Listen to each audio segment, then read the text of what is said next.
Hey everyone, this is Louis7, and in today's video I will be covering Update 24 for The Lord of the Rings Online and talking about the patch notes, giving a review and some of my opinions. But Update 24 is a pretty big update with a lot of major things coming to LOTRO, so this one's pretty exciting.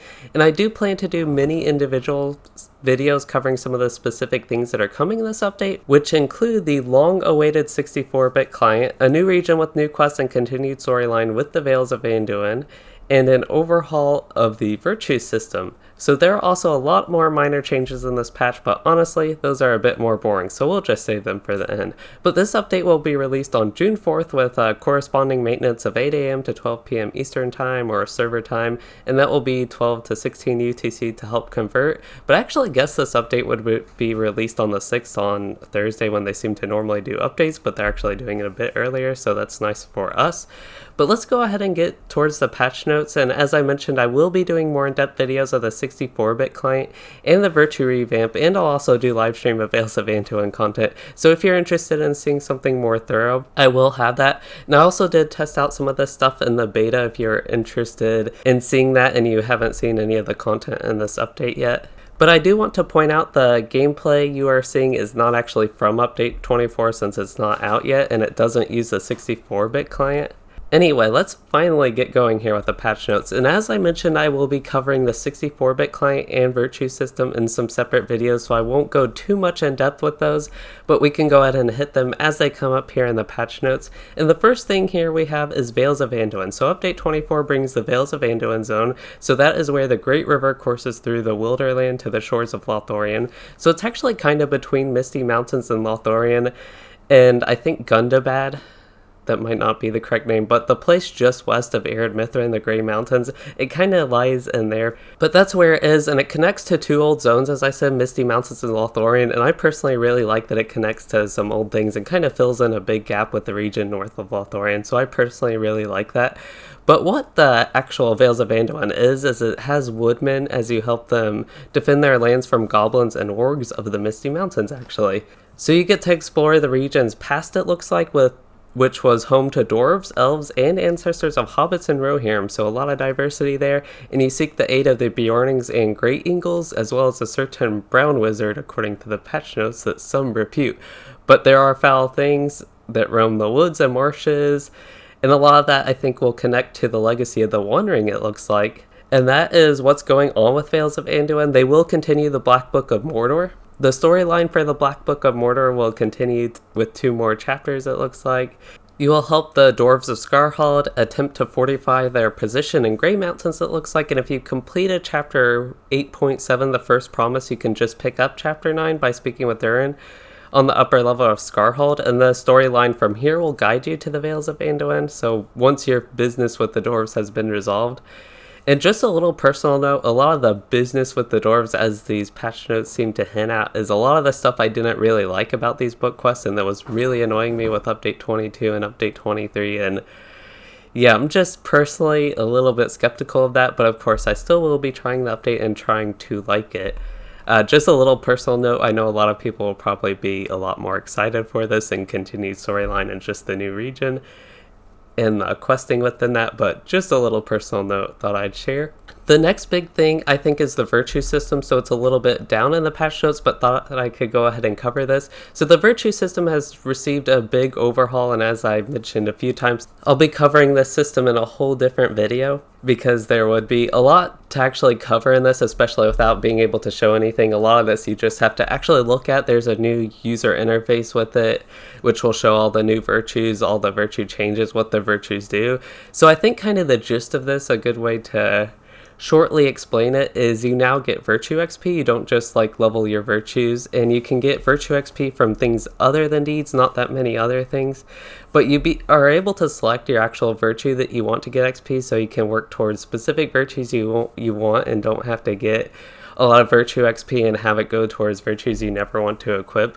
But a lot of the stats on the virtues have been just completely overhauled and changed. They're not going to look familiar at all. A lot of them have stuff like mastery now. Some of them had mitigations before. You have some main mitigation ones now.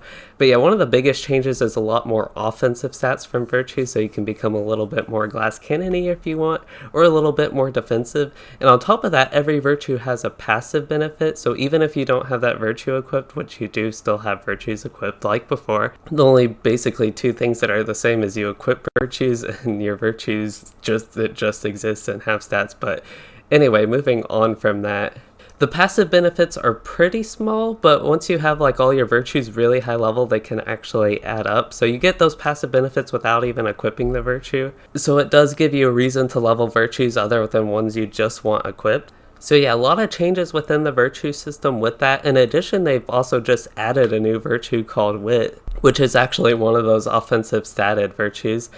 And the Virtue benefits that you can get will be capped up based on character level. My understanding from this would be it's actually pretty fluid, so a low level couldn't have really high Virtues and just be way overpowered. And you can progress through it pretty nicely as your character levels up, so I think that's a good system. And that also includes the Virtues passive benefits. If you don't have them slotted, it's still capped based on your character level, so you don't get OP passive benefits as well. So they have numerous ways to gain Virtue XP, as they say. And in the notes it says deeds, in-game repeatable quests, festival quests, and future challenges. So I think those are all good. I'm glad they added more ways to get Virtue XP. But this is a big topic I have had about the Virtue system revamp ever since beta and all that. I still think there need to be maybe a couple more ways, especially ways for low levels other than festival quests. I feel like the feature challenges is a good idea, and they could expand that maybe to the levels. Just have like a weekly quest or even a daily quest to do some instances, and you're able to get some Virtue XP. I think that would be a good thing. Or I have a lot of other ideas. Won't share them all in this video, but I think that one would be nice for some low levels. And even high levels can do it as well, just so it's not too much of a grind, because that is a big concern with this new system, if it will be too much of a grind or not. But yeah, there are some other ways to get your Virtue XP. They have them in loot boxes, of course, and then your Gift of the Valor, Blessing of Valor, Eye of the Valor, all those things can give you Virtue XP as well. So yeah, that was somewhat long for a short rundown of the Virtue revamp, but we can go ahead and move on from that in the patch notes. All the way to the bottom, I will go for the LOTRO game client can now be run in 64-bit, which can improve game performance. For me in the beta, it greatly improved game performance, which is really nice. One big thing with it is I didn't crash on DirectX 11. I got a pretty big FPS increase in the new zone, like over 20 FPS more just running in 64-bit.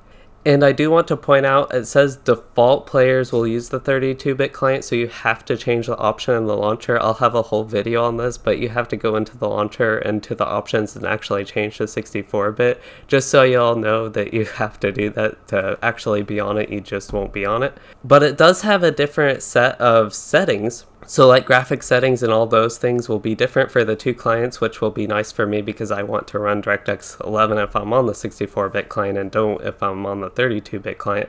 But I honestly don't know why I want to play on the 64-bit client anymore. I honestly also feel like that one should just be default. But yeah, those are the big three things, and I think it is a good time to go ahead and move on with these patch notes because this video is already getting long enough. That Virtue revamp took a little bit for me to get through.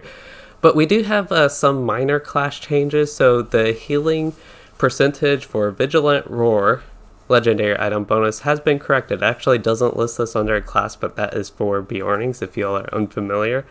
I believe there was something wrong with the healing percentages. It was like an unknown issues, and they fixed that. But moving on, there are some changes with the Burglar. So Gamble Chance now provides a chance that any gamble applied will upgrade itself by a tier after application. So with the Burglar rework, that will just make your Gamble Chance be able to actually increase the tier after application. Even the odds had its buff extended from 15 to 20 seconds and its progressions updated. And then the final change for Burglar is Clever Retort's self-adulation bonus has been increased from 20 to 25% and no longer incorrectly states that it provides a pulse bonus to mischievously. So good that it no longer incorrectly states that. And then I also think the healing buff is definitely not a problem for them. We do have a couple changes for Guardian as well. Their Tier 5 Tenderize bonus has been corrected so that it is larger than Tier 4. Tier 5 should be larger than Tier 4, so that makes sense. And then this is a pretty big change for Yellow Line. Fighter of Shadow no longer incorrectly grants an area of effect Flash of Light with the base spec. So you're supposed to get this Flash of Light when you spend, I think it's 20 trait points in the Yellow Line. But Yellow Guardians were getting this just for speccing into the Yellow Line, which made their AoE a little bit OP at low levels, we'll say. But you still do get this a little bit later in the line, you just don't incorrectly get this at low level, so sorry if you were having a lot of fun on your low level Yellow Guardian doing a lot of AoE damage with that, but you will no longer be able to do that until you actually get that trait. And even though I had a Guardian taking advantage of this, I'm personally happy they fixed it because that's just the way it should be. But moving on, we have the Minstrel's Mastery bonus from Trait Strength of the Helmet of the Hammerhand has been improved. Good to see mastery increase there always instead of being at the low old numbers. And then finally, this is another big change. We have melee range skills have had their base range increased to 3.5 meters up from 2.5 meters. So they made these specific changes with a lot of classes, but now for every class, your melee skills can be used 1 meter more than they were before. It's a pretty significant distance increase and can make a lot of combat more fluid, especially as a tank. If you're like tanking a big boss, it can be really annoying that your skills, you have to basically stand inside the boss to be able to do that. This might help with some of those situations, just see what's going on. Overall, I like this change. I know there's some controversy because you might not like realistically actually be able to hit a mob 3.5 meters in front of you, but as far as fluid gameplay, I think this is a good change. Moving on from that, we do have a few item changes. It says items in the Ironfold and Grey Mountains can be used while mounted. I don't know what most items there means exactly, but if you all are familiar with that, you might know what's going on. I just don't know what they're wording with most items. And Ironfold and Grey Mountains can now be used while mounted, but just thought that was interesting because it was so weird. But moving on, we do have removed an unintended on removal effect from Hunter Essence of Freedom. I'm not sure what was going on there at all. And then there is a change with some loot box gear, so honestly I'm less interested in this, but Armor and Jewelry of the Traveler, which characters can receive at level 105 to 115. They'll now have Light of Rindle, so that will help with Mordor if you do happen to have those pieces. I think having the Light of Rindle on that not only makes sense, but is a good thing. So you can also now buy up to 200 Epic Battle promotion points from the LOTRO store's promotion points plus 10 offer. So you can just buy more of those from the LOTRO store. Moving on, for the NPCs, they have actually added a confirmation dialogue to the vendor's sell all button. I think that's really good because a couple times I have misclicked sell all when I'm in to just click sell or something. So having the confirmation for that I think is a good thing. In addition to just regular characters having their melee range skills increased up to 3.5 meters, it looks like they have also done that for monster players. Their melee skill range has been increased to 3.5 meters. I think the consistency is good. I have no idea for PvMP balance if that changes anything, since the Freeps was also changed, but it is good to know, especially if you do play PvMP or monster players, that they do have more range as well. So they have made a lot of quality of life and bug changes for Quest and Adventures area. This is a pretty long list, so I won't go through specifics, but I do just want to point out one nice one for me is the pace of Frodo's Burden has been greatly improved. I remember that one being annoying to me. But yeah, just overall a lot of more quality of life and bug changes with this. Next on the list is Bree, Michael Delving, Hobbiton, Dwilland, and Selenim, and Thorin's Hall. Can't forget that one. They now have slow and swift travel routes to their nearest housing neighborhoods, so this actually helps, I think, if you have a house and you want to swift travel into a town. You can just travel to your house, leave the neighborhood, then take the stable master to the nearest city, and then you can go about your quick traveling. It's almost not quite instant travel, somewhat slow, but you are able to get a travel. Like if you're stuck somewhere, like my Runekeeper has been stuck in Ingmar, I've gone to my Hobbit house and then traveled to Michael Delving and then been able to travel to Bree to actually be in a city and do stuff. I think it'll help with the speed of that a little bit. Okay, we already covered the Virtue Revamp, which is next in the order they have the patch notes, so they have a lot of UI changes towards the end here. We're down to the last three things, which is UI, miscellaneous, and known issues. But for the UI, they have screenshots. They changed the timestamp format of the screenshots, so they now save with a timestamp, which is going to be year, month, day, and then hour, minute, second. I really like this change because right now it just gives you screenshot number like 0001, or for me it's like 1349 because I have so many screenshots. But I think this is a really good change, not only because I have so many screenshots, but so I can know when I took the screenshots. I can filter them a lot easier by month or year. I try to back up my screenshots and totally reset the folder like every year. But yeah, that's going to be a really nice change for me, also because I just make thumbnails for YouTube and have to take a ton of screenshots to get good things for that. But yeah, I personally really like that change. I don't know how much it will affect you all. Next up, we have pressing the escape key canceled targeted item usage. I honestly thought it already did this, so I think that is a good thing. When you press escape, it should cancel something like that. But again, I thought it already did. I think it cancels some other things, maybe just not specifically that. Maybe I haven't run into that too much. Additionally, we have the allegiance tracker is now scalable. Don't see any issue with that. I only think it's a good thing, even though I haven't paid much attention at all to allegiances, to say the least. So the scroll bar on the raid lock panel has been fixed. I don't know what was broken with that.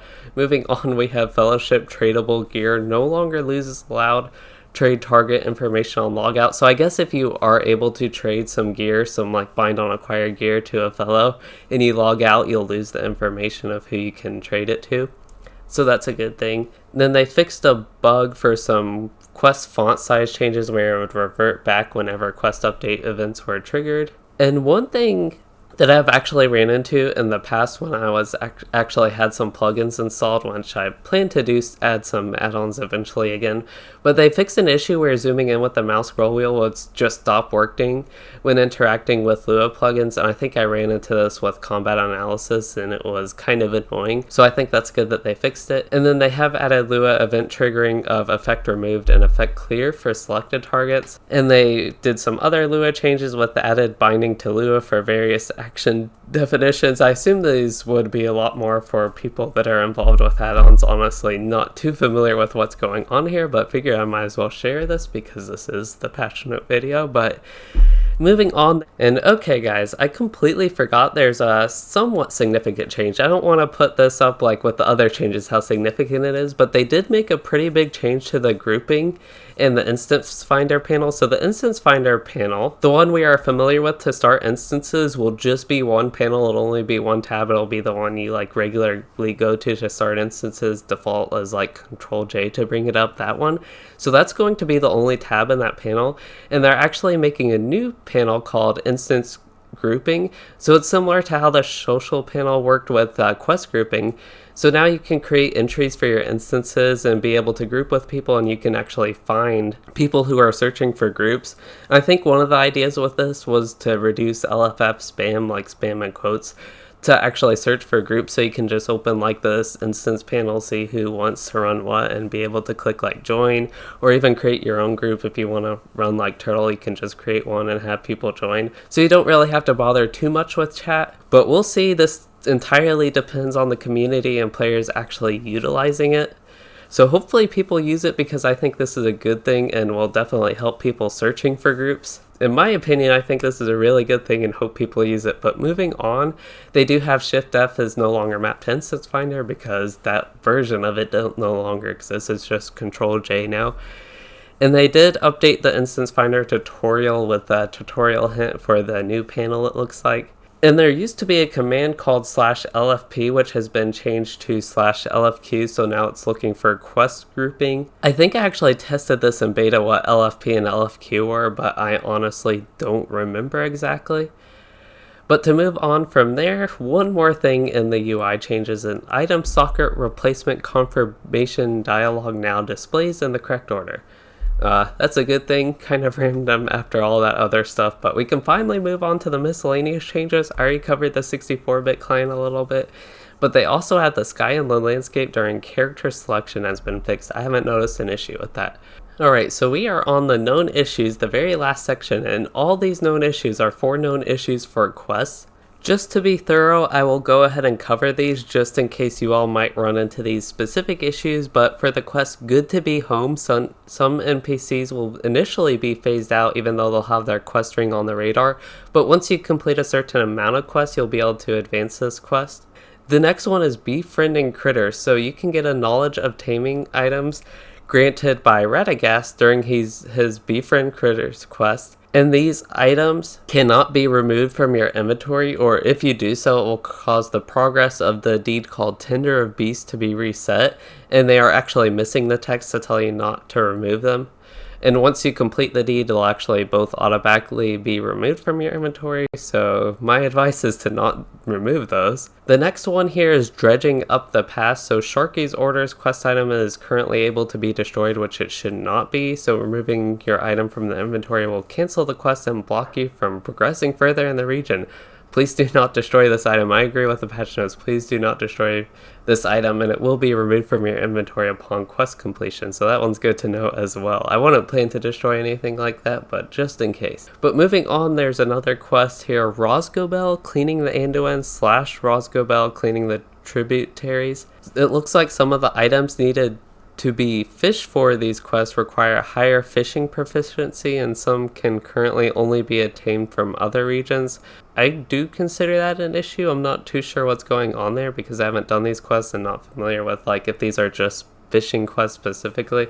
But I think you should, like, just in my idea, if you're doing a fishing quest in a zone, you should be able to fish for the fish specifically in that region. So that's what's going on there, and my thoughts on that real quick. But yeah, this has been a really long patch note video. I honestly, there's just so much in it. I kind of got used to doing a lot of the shorter rundown videos, but hopefully this little review here and sharing my opinions made sense to y'all, first of all, but was actually helpful. And again, I do want to point out I will be covering the 64-bit client, Virtue System revamp, and even the new zone in some streams in later videos, if y'all are looking for more specifics on those things. But as far as this video goes, I hope you all did enjoy it, and again, hope you all learned something, and if you did, please consider liking and subscribing for more, and thanks for watching, everyone.